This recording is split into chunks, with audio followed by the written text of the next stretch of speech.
Te kanuni i labërisë, pam 14 kapituj dhe 203 nene. Sot kalojmë te kapitulli i 15, marrëdhëniet martesore, fejesa, zënia e nuses.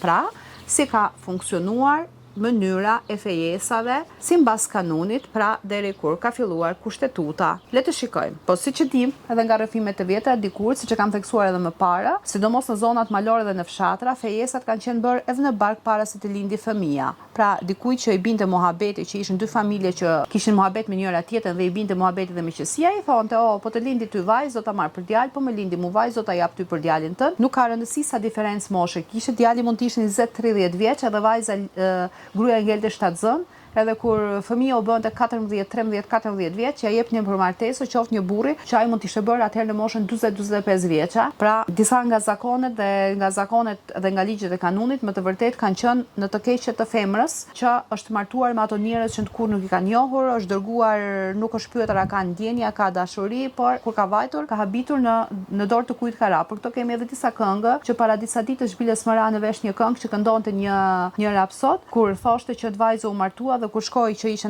nata e parë në nusëris, i vjen tek dhoma një plak dhe vajza i thot që ku po shkon ti mor bab se dhoma ime e nusëris, ai thot nuk jam bab, por jam burri yt se me muti je martu. Edhe kur vajza kundërshtonte diçka, ai e rrifte me dru derisa të thynte blinte etj. Pra sipas kanuneve janë bërë martesa, i është dhënë fjala për diçka, për të mbyllur një gjakmarrje ose për të mbyllur një hak ose për t'i dhënë një besë të burrërisë, të miqësisë. Pra janë bërë fejesa që në femiri, që në bark të nënës dhe kështu është bërë gjithmonë kurban qenia femër. Kreu 15, marrëdhëniet martesore, fejesa, zënia nuse. Nene 204, kuptimi. Me fejesë, pra zënia nuse kuptohet jo vetëm një premtim martese, por edhe një marrëveshje kontrate ndërmjet babait të djalit e babait të vajzës, për kalimin fejesën e vajzës me një djalë të caktuar, duke e bërë pjesëtar të familjes së tyre. Neni 205, para fejesës. Para se prindi baba i djalit të kërkojë nuse për djalin, këshillohet me pjesëtarët e familjes, me vëllazërinë, xhaxhain, dajin, nipat dhe merr mendimin e tyre, se po shkoj puna në dyfe kur ato nuk pyeten, nuk e ndihmojnë. Babai i vajzës para se të jap fjalë për fejesën e saj, pyet të afërmit e tij dhe i thotë kërkuesit se do t'i jap përgjigje më vonë, ose e kam zënë nuse vajze me një tjetër, ose nuk kam ndërmend ta fejoj tani për tani. Në çdo rast përgjigja pozitive nuk jepet më njëherë aty për aty, sepse quhet turp. Mospranimi i kërkesës për fejesë bëhet më tepër kujdes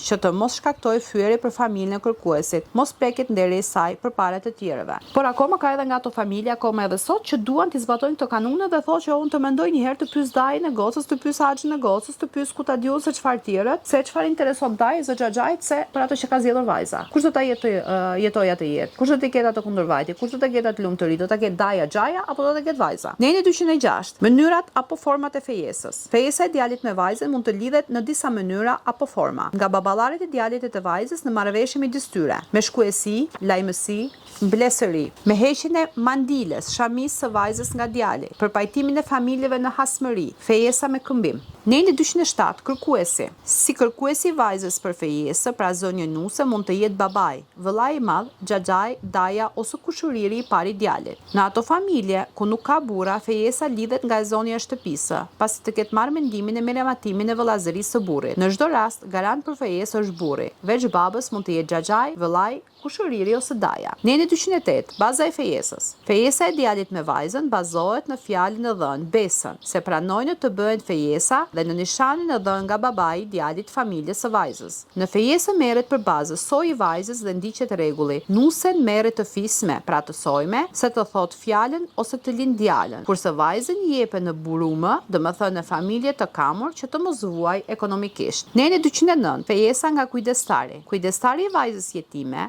para se të fejoj merr pëlqimin e vëllait ose kushërinjve të saj, si dhe të sëmës së saj, por pëlqimi i kësaj nuk është kush vendimtar për lidhjen ose për fejesë. Kur djali madhor nuk ka as kujdestar, mund të interesohet vetë për fejesë e martesë. Neni 210, fejesat brenda fshat. Si rregull, fejesat bëhen brenda fshatit, por kur fshati përbëhet nga një farefis vëllazëri, atëherë fejesa bëhet jashtë fshatit. Kur kërkohet nuse jashtë fshatit, bashkë me babanë shkon edhe djali për të parë vajzën dhe njerëzit e familjes së saj. Kur jepet fjala për fejesë, vajza u nxjerr të pranishme, llokume e një filxhan kafe. Para disa javësh isha në Kukës, isha në Has të Kukësit, ku me një mikun tim i cili e kërkova të më dërgojë në një fshat të vizitoj një familje, dhe gjatë rrugës që kishim me zot taksisë, i cili më thoshte akoma edhe sot kemi familjen Kastrati, pra Kastratit e Kukësit, që akoma edhe sot ne nuk martohemi me asnjë banor të fshatit ton, sepse jemi rritur në një vend, kemi shkolluar në një vend dhe quhemi si të jemi familjar. Pra edhe sot në disa vende të Shqipërisë akoma edhe brenda fshatit nuk bëhet fejesa. Ndërsa sot që kemi marrë kurbetin, njëri ka ikur në Greqi, tjetri ka vajtur në Turqi, tjetri ka vajtur në Londër, tjetri ka vajtur në Amerikë, fëmijët rriten atje, nuk njohin njëri tjetrin, edhe njihen nëpër rrjetet sociale dhe vjen një ditë kur edhe kushëriri i dytë me kushëririn e tretë bëjnë martesa. Neni 211, ndalimet. Ndalohet fejesa brenda fisit deri në 7 breza nga babai dhe 5 breza nga nëna gjini. Vajza dhe djali brenda fisit quhet motër e vëlla. As djali i gjetur me vajzën e gjetur nuk mund të fejohen. Ndalohet fejesa e djalit me vajzën që janë gjini deri kushërinë të tretë. Fejesa ndalohet midis familjeve që janë vëllamë dhe kumbari.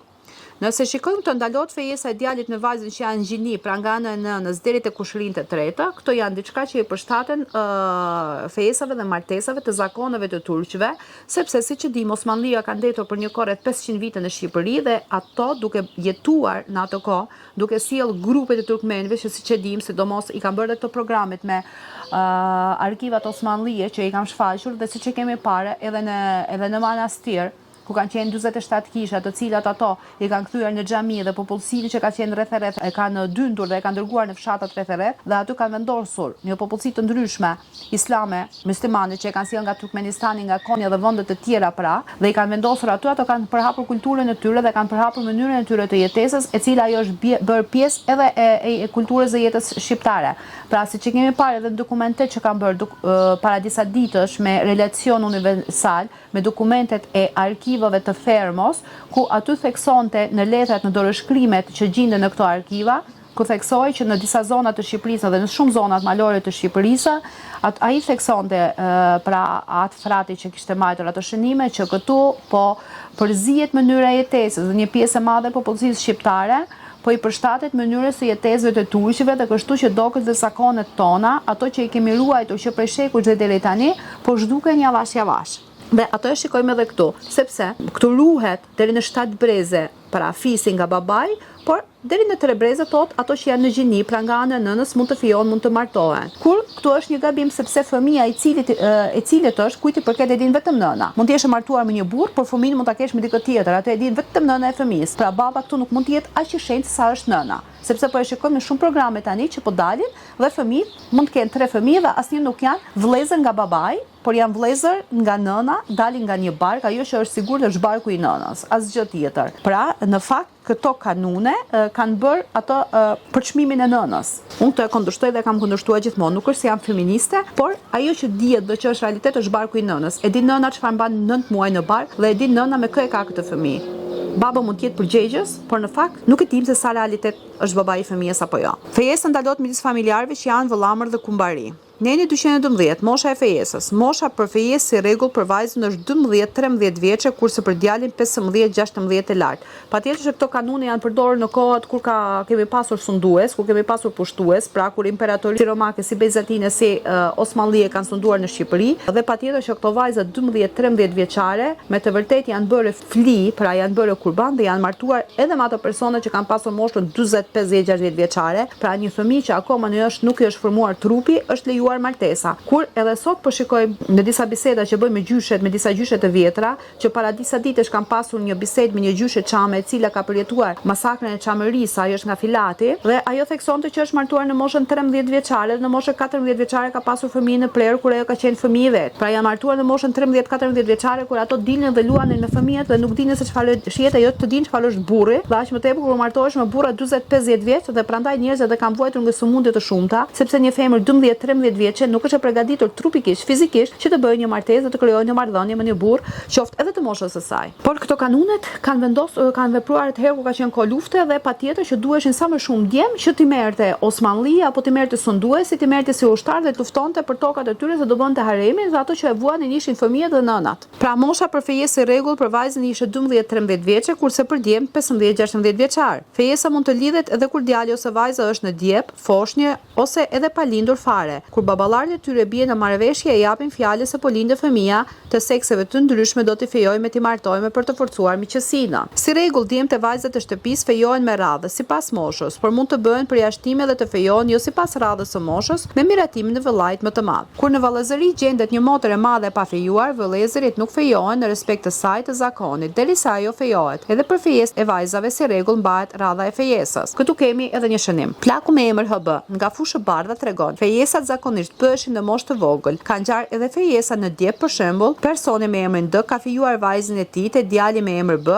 2 kërthinjve në djep. Në kohë të mëvonshme, ky rregull kanonor ka pësuar ndryshime sepse janë lejuar fejesa dhe të kushërinjve të dytë. Kto janë ato që janë përshtatur sheriatit. Që sot një pjesë e shqiptarëve po i shikoj që po struken shumë edhe po e kërkojnë të sheriatin dhe të shikojnë që të martohet edhe baba me vajzë nesër pas nesër. Kuvendi i Labërisë së Kuq me 28 nëntor 1924 mori vendim për ndalimin e fejesave para lindjes ose pas lindjes kur janë të vegjël, si edhe për ndalimin e ngarkesës së grave me punë të rënda. Në Smokthinen ndiqej rregulli që nusja të merren nga fisimire ndërsa vajzat të jepen në fiset e tjera për të rregulluar fisin. Sipas reformave të bëra në gjysmën e dytë të shekullit 19, filloi të merri pëlqimi i vajzës nga e ëma, por mund të mos merri parasysh sepse në çdo rast vendoste babai ose kujdestari i saj kur nuk ishte baba. Në 213 pëlqimi i djalit dhe i vajzës për fejesë. Djali së rregull nuk pyetet drejt për drejt nga babai për fejesë, por nëpërmjet vëllait të madh ose ndonjë kuçëriri. Ai ka të drejtë të mos e pranojë vajzën e përfolur që duan t'i japin nuse, por të thotë për një tjetër. Djali u lë të mendojë në babai, vëllezërit ose xhaxhai për fejesën e tij. Kur nuk ka prindër, interesohet vetë për fejesë e martesë, ndërsa për ata të besimit krishtian merret pëlqimi i djalit dhe i vajzës. E pëlqen më tepër besimin krishtian sepse këtu kanë të drejtën e tyre të jetesës që në atë kohë djali dhe vajza. Vajza nuk pyetet për fejesë.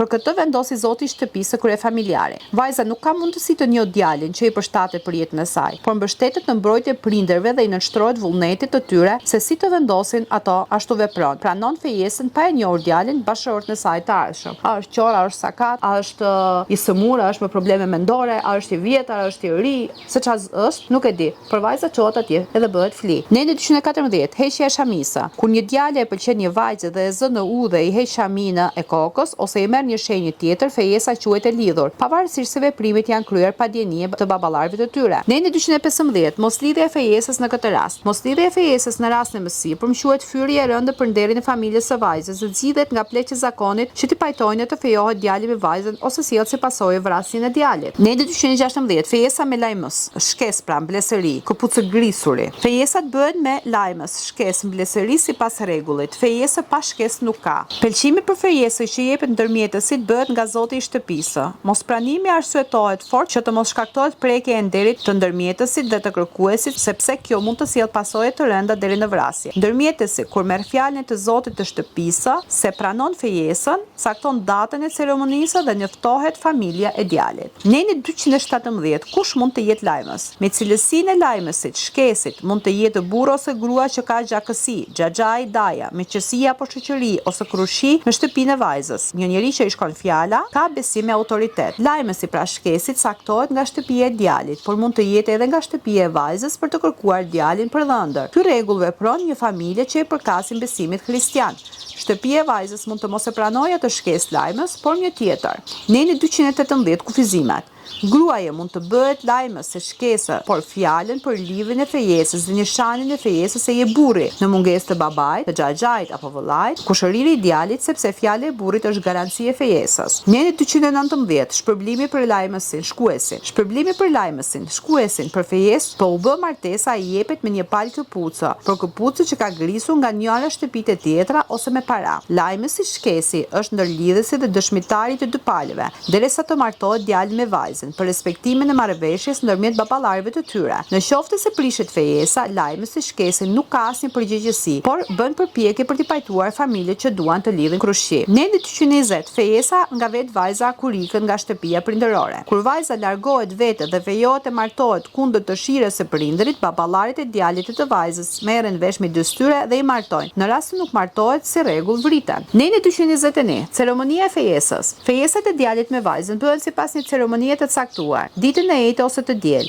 shtrohet darka ku marrin pjesë i zotit shtëpisë së djalit, vëllezërit e të afërm të tjerë. 7-9 veta, me përjashtim të djalit që nuk merr pjesë si edhe nga ana e shtëpisë së vajzës. Babai ose kujdestari jep nishanin pra shenjen në 100 grosh ose një palë vathë Napolon Flori ose gjys Napolon Flori ose një unaz argjendi ose floriri, ose edhe një shamie mbështjell në lesh të larë që simbolizon lidhjen e fejesës. Babai i djalit ka për detyrë të pyesë në sofër babën e vajzës pasi dorëzon nishanin nëse ai është i kënaqur me të hollat që jepet nishani. Ky i fundit ka të drejtë të kërkojë që të shtohet sasia e të hollëve si nishan. Shkesi, lajmësi mund të ndërhyjë për të heqë dorë nga shtesa. Nga çasti i dhënies së nishanit, vajza rrezon nuset tek ai i djalë. Sot vajzat kur fejohen kërkojnë shtëpi, kërkojnë makina, kërkojnë florit, o zoti i madh mos pyet. Për vajzën që shkon vetë pa lejen e babait nuk jepet nishan. Pas fejesës në shtëpinë e djalit të vajzës priten urimet nga të afërmit dhe nga mahalla, fshati e fqintë, edhe miqtë. Shtëpia e vajzës mund të japë nishan, pra shenjë djalit një unaz ose diçka tjetër sipas marrëveshjes ndërmjet kryefamiljarëve të zotëve të shtëpisë.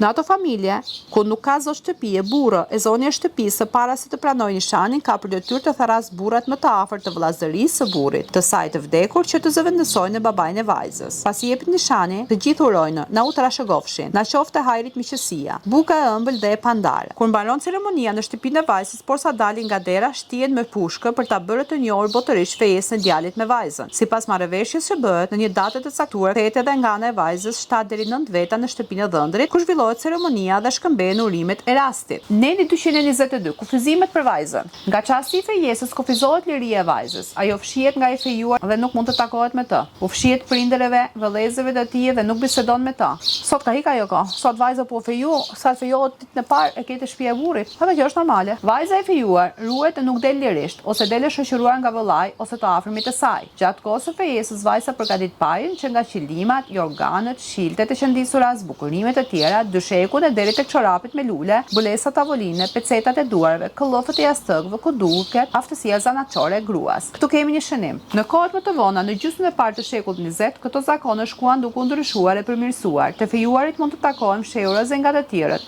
shkëmbejnë letra e tjerë. Autoriteti i prindit babës nuk është më ai i përpashme dhe kur merr vesh se djali me vajzë takohen fshehurës dhe sigurisht jo pa kufizime e teprime. Në 223, prishja e fejesës. Prishja e fejesës ndodh kur vdes djali ose vajza. Ngorë ka u prishpenda. Fejesa prishet vetëm nga djali i fejuari, por jo nga shtëpia e vajzës, ndryshe sjell si pasojë deri në vrasje të vajzës ose të babait të vëllait të saj. Kaq që prishjes së fejesës mund të jenë sëmundja, keqësimi i marrëdhënieve midis shtëpive të fejuarve, kur shkuesi ka mashtruar dhe ka fshehur se vajza është sëmur, çal e tjerë. Në 224, familja e djalit me prishjen e fejesës zakonisht e lajmëron familjen e vajzës, por nuk jep arsye.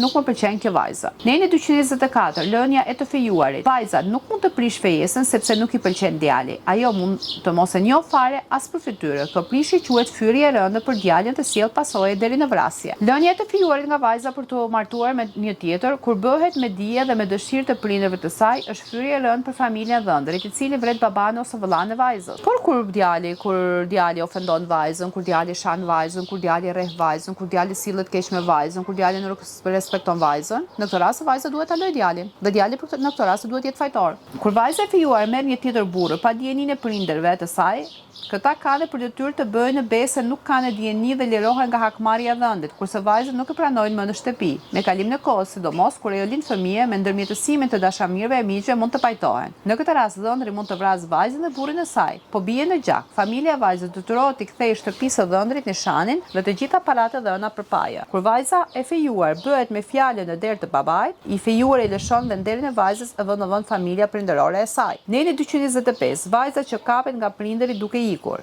Vajza e fejuar që tenton të ikë për të marrë një burr tjetër dhe jo të fejuarin, por kapet nga prindërit e saj, detyrohet të shkojë tek i fejuari me fishek në pajë, duke kërkuar dorëzane se nuk do të sillet keq me të. Një shënim ka këtu. Plaku me emër XG tregon në fshatin Dekalas Rëzomë, me qenë si fejuari i vajzës ishte i burgosur, babai i saj e fejoi dhe martoi me një tjetër. Kur i fejuari i parë doli nga burgu, vrau baban dhe vajzën dhe burrin e saj. Gjithë pesha mbi gruan, mbi femrën bjen. Po e kapi i fejuari të fejuarën duke ikur, ka të drejtë ta vrasë, por t'i dhënë fishekun nga prindërit e saj, për ndryshe bie në hasmëri me ta. Kur dhëndri heq dorë nga grua e ikur, të gjitha sendet e saj mbeten tek ai. Nene 226. Prishja e fejesës për shkak nderi. Prishja e fejesës për shkak nderi detyron familjen e djalit të fejuarit të vërtetojë pretendimet e veta. Ndryshe prishja prek nderin e familjes së vajzës së fejuar. Prishja e fejesës për shkak nderi pa i vërtetuar akuzat sjell si pasojë vrasjen e djalit, të babait apo të vëllezërve të tij, për shkak se fyet rëndën deri dhe digniteti i familjes së saj. Në raste kur fejesa prishet për shkak nderi, nishanet i kthehen përsëri familjes së djalit dhe vajza mund të fejohet të martohet me njëri tjetër, por që se nuk vritet nga prindërit ose vëllai. Nene 227. Shpallja vigjëresh ose murgesh.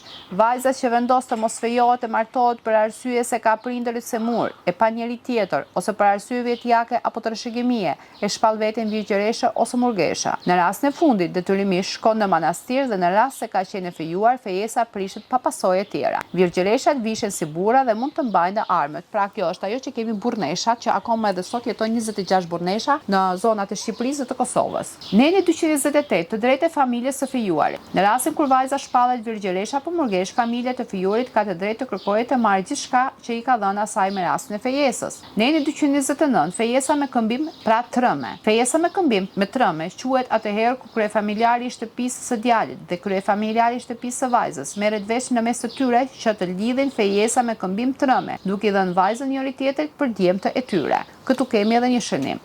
Pas reformave të kanunit, gjysma e dytë e shekullit 19, u parashikua që çështja të zgjidhet nga i Zoti në çdo rast konkret, domethënë nuk sjell patjetër vrasje, por armiqësi midis familjeve. Këto fejesa synojnë në forcimin e miqësive ndërmjet dy shtëpive. Në këto fejesa ndorohet nishanet pak a shumë në masë të barabartë, me pranimin e nishanit fejesa quhet e lidhur. Edhe në këtë rast fejesa ndiqet zakoni i vendit si në fejesa të tjera. Nene 231. Koha midis fejesës dhe martesës. Koha midis fejesës dhe martesës quhet koha e fejesës, e nën unazë, dhe zgjat aq sa të dojë shtëpia të fejuarit si rregull. Kjo nuk vazhdon gjatë sepse bëhet martesa shpesh edhe me vajzën minorene kur nuk ka baba apo nënë. Nene 232. Vdekja e të fejuarit. Me vdekjen e djalit të fejuar, vajza e zënë nuse është e lirë të fejohet e të martohet ku të dojë babai i saj. Fejesa e re mund të mos bëhet brenda fshatit ose mahallës për të ruajtur miqësinë me familjen e mëparshme. Nene 233. Detyrimet e familjes së vajzës së fejuar. Pas vdekjes së parakoshme të djalit të fejuar, i zoti i shtëpisë, kryefamiljari i vajzës, detyrohet t'i kthejë familjes së tij të fejuarit unazën, nishanin se dhe palat e dhëna për blerjen e pajës në rast se janë dhënë. Nene 234. Vdekja e vajzës së fejuar. Kur vdes vajza e fejuar para ditës së martesës, prindërit e saj nuk detyrohen t'i kthejnë familjes së dhëndrit unazën dhe as parat e pajës në qoftë se janë dhëna. Neni 235 është neni i fundit i kapitullit të 15, është neni i zëvendësimit, pra kur vdes djali ose vajza e fejuar, mund të zëvendësohet fejesa me një djalë ose vajzë tjetër të asaj shtëpie për të ruajtur miqësinë midis tyre,